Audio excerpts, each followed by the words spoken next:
have an automated feeding because the boat there is right now feeding the fish. Often you see them jump out at feeding tunnels. A docking area called Sund.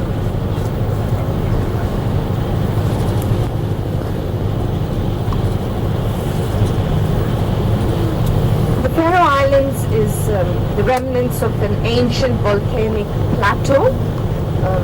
Geologists have dated it to about 50 million years. And you can see the layers of basalt.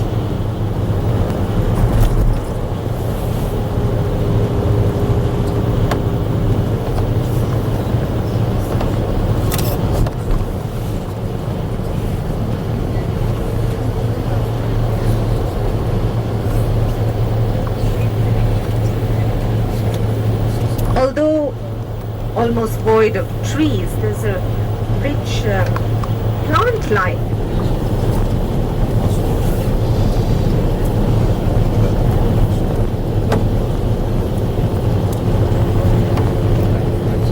The waterfalls do look very inviting, but the water, even the sea around the Faroes, the temperature is about constant 4 degrees. So the sea never freezes in winter, but it is cold. Right on top you see the radar which was used.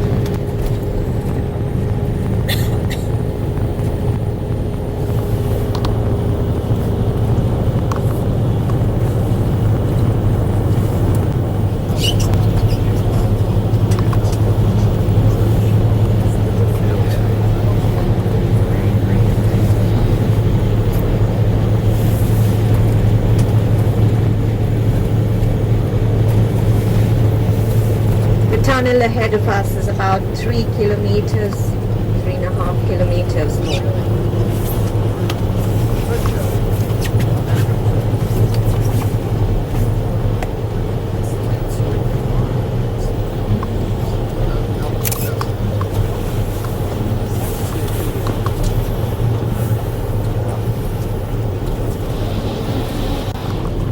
We're still on the island of Streymoy.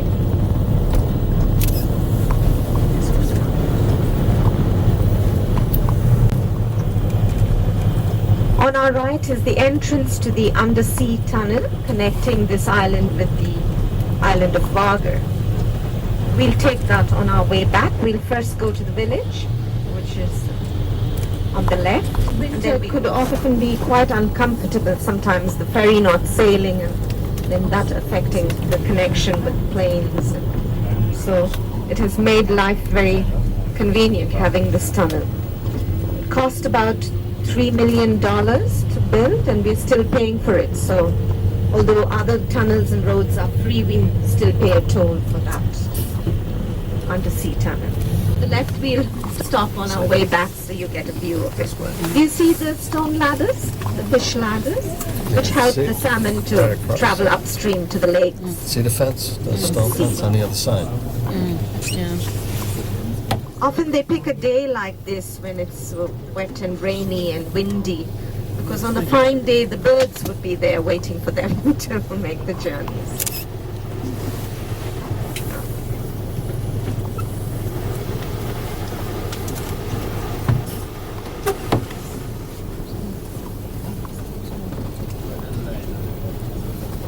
We've now come to this little village of Lena, where you have the opportunity to visit the workshop of the wood turner and just explore the village if you like. We'll stop for about half an hour.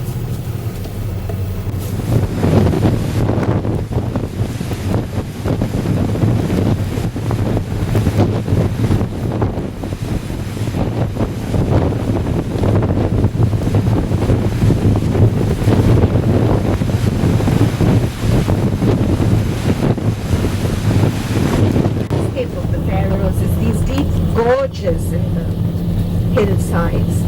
On your right you see one example of them, formed by the action of water and ice in the Ice Age, which carved these valleys.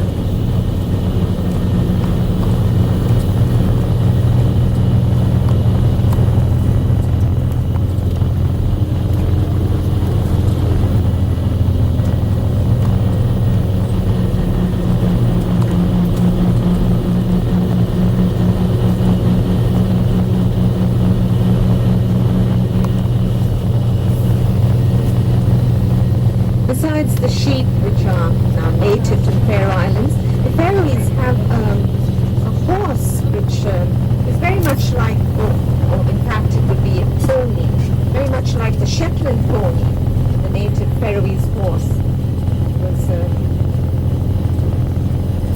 brought by the Irish hermits. They back many of them after the Second World War to work in mines in Britain.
It's called Sandavav or Vagar, if you pronounce it, anglicize it.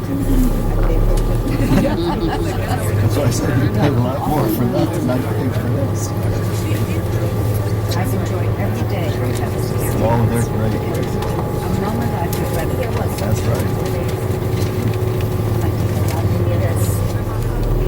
Take a lot of pictures. That's some nice ones. I had a question about the Faroese flag. Yes, the Faroese do have a flag which is distinct from the Danish flag. The Danish flag is a white cross on a red background. The Faroese flag is a red cross with a blue around the cross on a white background. You may see some flags. I'll point it out to you if we do.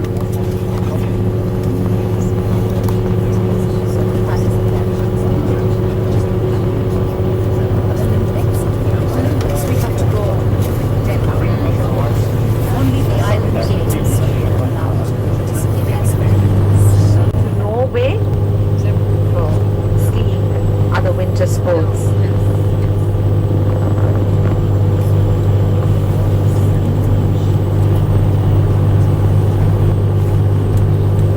Well, it's the end of summer here and most of the birds have started traveling south. The Faroese national bird is the oyster catcher, and a little black and white bird with an orange beak. You would be very lucky if you catch a glimpse of one of them, because it's already rather late and many have returned occupied Myanmar. So they were allowed to use their own flag, and from that time on, with the taste of independence, and clamored for home rule and got it after that.